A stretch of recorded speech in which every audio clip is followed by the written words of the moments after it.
नमस्कार ओडिशा मु सोनू आपण मानकु स्वागत करुछि सपोर्ट टीवी चैनल रे। आज एक गुरुत्वपूर्ण टॉपिक विषय रे जानि नेबा।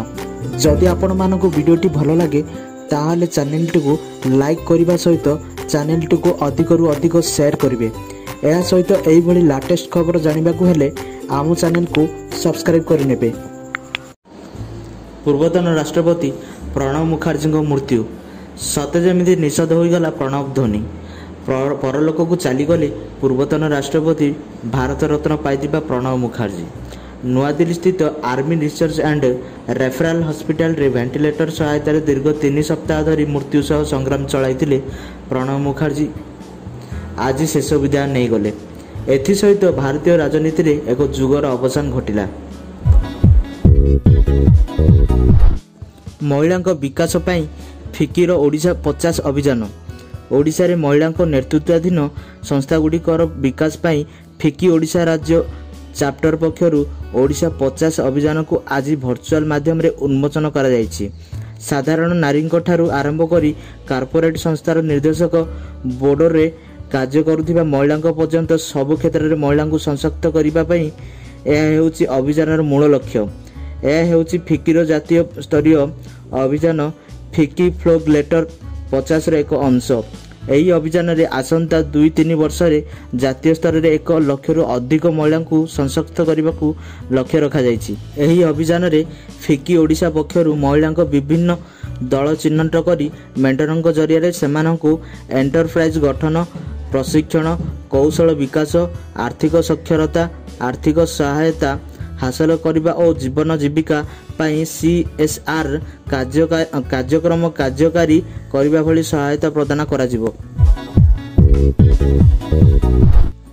बन्यांचल परिदर्शन कले पैकेज घोषणा कले मुख्यमंत्री। आश्रयस्थल रे थिबा पर्यंत समस्त को रंधा खाद्य और सुखिला खाद्य जोगाई दिया जिवो।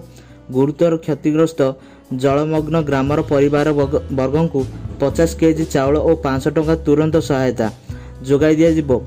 मुख्यमंत्री नवीन पट्टनायक आज आकाश मार्ग बन्या क्षतिग्रस्त अंचल बुली फेरिबा पर एही घोषणा करछंती।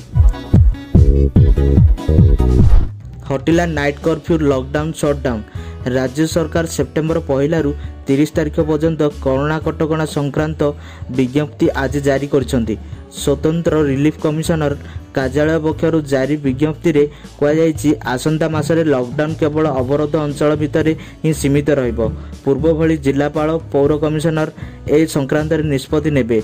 एही अंचल भितर केवल अत्यावश्यक कारोबार को अनुमति दिया जिवो।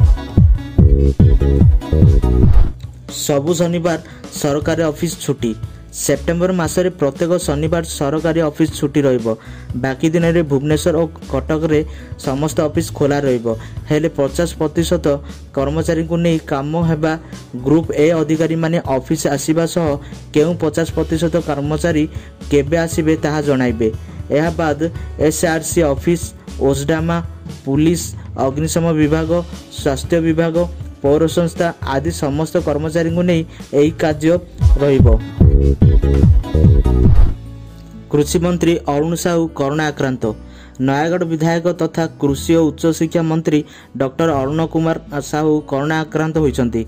ए नै डॉक्टर साहू निज सोशल मीडिया अकाउंट जरिए आज संध्यारे सूचना दैछंती। रविवार दिन से कोरोना निमंते परीक्षा कराइथिबा बेले आज तांकर रिपोर्ट पॉजिटिव आसीथिबा कहिछंती।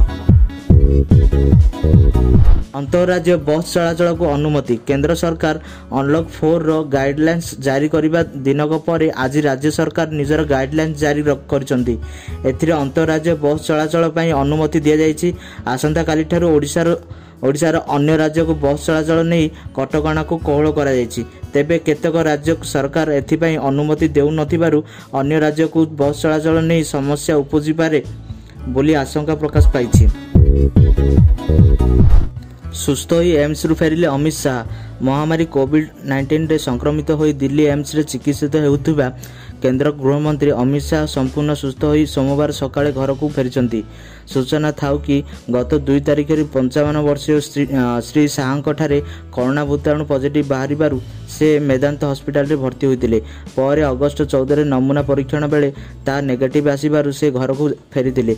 तेबे 3-4 दिन ଯାଏଁ ସେ ଶରୀର ପୀଡ଼ା ଓ କ୍ଳାନ୍ତ ଅନୁଭବ କରିବାରୁ ସଂକ୍ରମଣ ପରବର୍ତ୍ତୀ ଚିକିତ୍ସା ପାଇଁ ସେ ଗତ 18 ତାରିଖରେ ଏମ୍ସରେ ଭର୍ତ୍ତି ହୋଇଥିଲେ। ବର୍ତ୍ତମାନ ସେ ସମ୍ପୂର୍ଣ୍ଣ ସୁସ୍ଥ ଏବଂ କରୋନାମୁକ୍ତ ହୋଇଥିବାରୁ ନିଜର ଦୈନନ୍ଦିନ କାର୍ଯ୍ୟ ସ୍ୱାଭାବିକ ଭାବେ କରିପାରିବେ ବୋଲି ଏମ୍ସ ପକ୍ଷରୁ କୁହାଯାଇଛି।